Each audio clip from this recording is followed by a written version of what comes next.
Simple recipes with गौरीमध्ये सर्वांचे मनापासून स्वागत. आज आपण सगळ्यांच्या आवडीचं असं झणझणीत पिठलं बनवणार आहोत, पण ते लसणाच्या पातीचा वापर करून. तर हिवाळ्यातून एकदाच वर्षातून मिळणारी ही लसणाची पात आज आपण पिठल्यात वापरणार आहोत. त्यासाठी मी ही लसणाची पात स्वच्छ धुवून सुकवून छान अशी कात्रीने बारीक चिरून घेतलेली आहे. विळीवर किंवा सुरीने ती चिरली जात नाही. आता ठेचा बनवण्यासाठी मी 2 इंच आलं, 10 ते 12 तेच ओले लसूण घेतले आहेत पातीचे, आणि मिरच्या तुम्हाला हव्या असतील तेवढ्या. आता मी इथे 1 वाटी बेसन घेतलेलं आहे. आपली नॉर्मल जी आमटीची वाटी असते त्या वाटीने मी 1 वाटी बेसन घेतलं आहे. त्यामध्ये थोडीशी हळद, मीठ चवीनुसार आणि थोडं हिंग आपल्याला टाकायचंय. तर थोडं थोडं पाणी ओतून याचा आपल्याला एक बॅटर तयार करून घ्यायचंय. खूप जास्त पाणी एका वेळेला ओतायचं नाहीये. बॅटर बनवताना पीठ हे नेहमी आपल्याला चाळून घ्यायचंय, त्यामुळे स्मूथ बॅटर बनतो, त्याच्या गुठळ्या पडत नाहीत.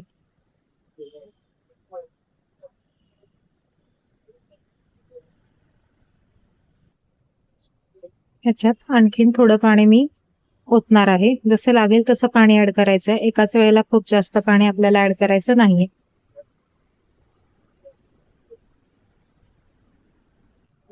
तर आता हे बॅटर बनवून तयार झालेलं आहे. आपण पिठलं बनवायला सुरुवात करूया. कढई तापलेली आहे. आता यामध्ये 3 ते 4 चमचे तेल घ्यायचं आहे. पिठल्याला तेल थोडं जास्त लागतं. तेल चांगलं गरम करून घ्यायचं आपल्याला. आता यामध्ये अर्धा चमचा राई चांगली तडतडून द्यायची आहे. त्यानंतरच जिरं घालायचंय. आता यामध्ये अर्धा चमचा जिरे, कढीपत्त्याची पानं, एक चिरलेला कांदा आणि हा जो ठेचा मी ठेचून घेतला आहे तो घालायचा. हे सगळं छान मिक्स करून घेऊया. हिंग राहिलं घालायचं, थोडं हिंग, हळद, थोडंसं मीठ आणि 2 ते 3 मिनिटं याला छान नरम करून घेऊया आपण परतून.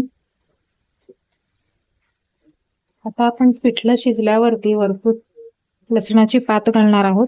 त्यामुळे कोथिंबीर मी आता छान अशी फोडणीत घालते, म्हणजे छान खमंगपणा येतो फोडणीला सुद्धा आणि त्याची टेस्ट खूप छान उतरते फोडणी. कांदा आपला छान परतला गेलेला आहे. आता यामध्ये ओतायचंय पाणी.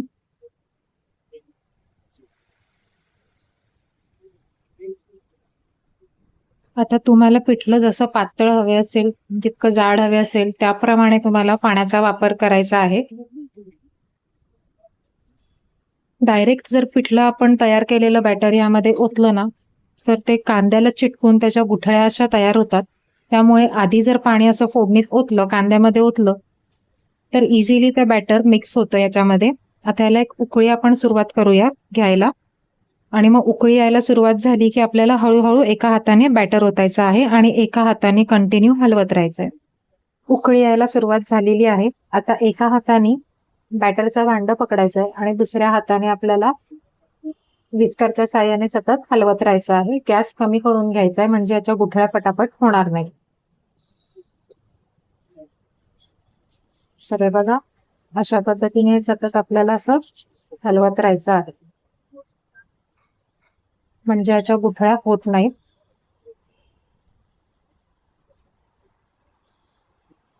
छान हे आपलं आता मिक्स झालेलं आहे.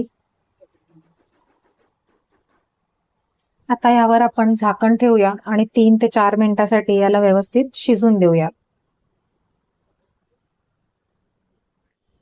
3 ते 4 मिनिटांनी एकदा झाकण उघडून आपल्याला चेक करायचं. बघा, छान शिजायला आलं. आता याला बुडबुडे येत आहेत. पुन्हा एकदा हलवून घ्यायचंय तळापासून. पण अजून पूर्ण हे शिजलेलं नाहीये. आणखीन एक 4 ते 5 मिनिटं आपल्याला शिजून द्यायचं आहे. पुन्हा झाकण ठेवून मंद गॅसवरती 5 ते 6 मिनिटं आपण ठेवूया. छान असं आपलं पिठलं रटरटतंय. याला एकदा पुन्हा मिक्स करूया तळापासून. सगळ्यात शेवटी आता आपल्याला याच्यात लसणाची पात घालायची आहे. जी आपण बारीक चिरून घेतली होती. सगळ्यात शेवटी मी टाकते कारण याचा फ्लेवर खूप छान येतो. अगदी बारीक आणि पातळ असल्यामुळे जर सुरुवातीलाच ती घातली असती ना तर ती अगदी कांद्याबरोबर ती एकजीव झाली असती आणि त्याचा छान असा फ्लेवर आला नसता पिठल्याला किंवा खाताना ती जाणवली नसती आपल्याला. तर एक कांद्याची पात घातल्यावरती 2 मिनिटं आणखीन फक्त असंच एकदम लो गॅसवरती आपल्याला हे ठेवायचंय आणि मग गॅस बंद करून 2 मिनिटं आपण याला झाकून ठेवणार आहोत. तर बघा हे पिठलं आता आपलं छान असं तयार झालेलं आहे. जर तुम्हाला भाताबरोबर खायचं असेल तर एवढ्या पातळ कन्सिस्टन्सीवरती गॅस बंद करायचा आहे. पण तुम्हाला जर अजून थोडं घट्ट हवं असेल तर 1 मिनिटभर आणखीन याला शिजवून मग गॅस बंद करायचा आहे. हेही आता एक 10 मिनिटांमध्ये थोडंसं घट्ट असं होणारच आहे. आता एक टिप इथे मी सांगते. जर तुम्हाला पिठलं याच कन्सिस्टन्सीवर ठेवायचं असेल तर यामध्ये ना गॅस बंद केल्यावरती 1 वाटीभर साधं पाणी घालायचंय आणि छान असं फेटून घ्यायचं आहे. त्याने काय होतं, ज्या कन्सिस्टन्सीला आपण गॅस बंद करतो त्याच कन्सिस्टन्सीवरती पिठलं जेवेपर्यंत राहतं.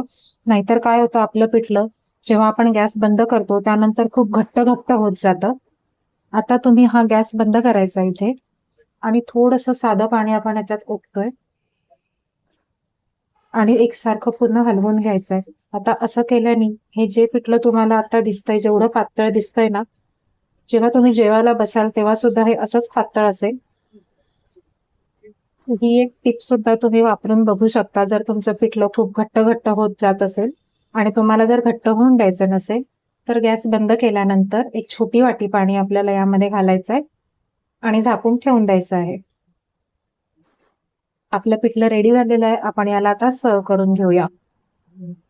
तर इथे मी ताट रेडी करून घेतलं आहे ज्यामध्ये ज्वारीची भाकरी, ठेचा, हिरवी मिरची, कच्चा कांदा आणि सोबत आपलं लसणाच्या पातीचं झणझणीत असं पिठलं. तर हा लसणाच्या पातीचा सीझन संपायच्या आधी हे पिठलं नक्की ट्राय करा. रेसिपी आवडली असेल तर लाईक करा, शेअर करा आणि अशाच सिंपल आणि सोप्या रेसिपीज बघण्यासाठी सिंपल रेसिपीज विथ गौरी या चॅनलला सबस्क्राईब करून बेल आयकॉन सुद्धा प्रेस करा.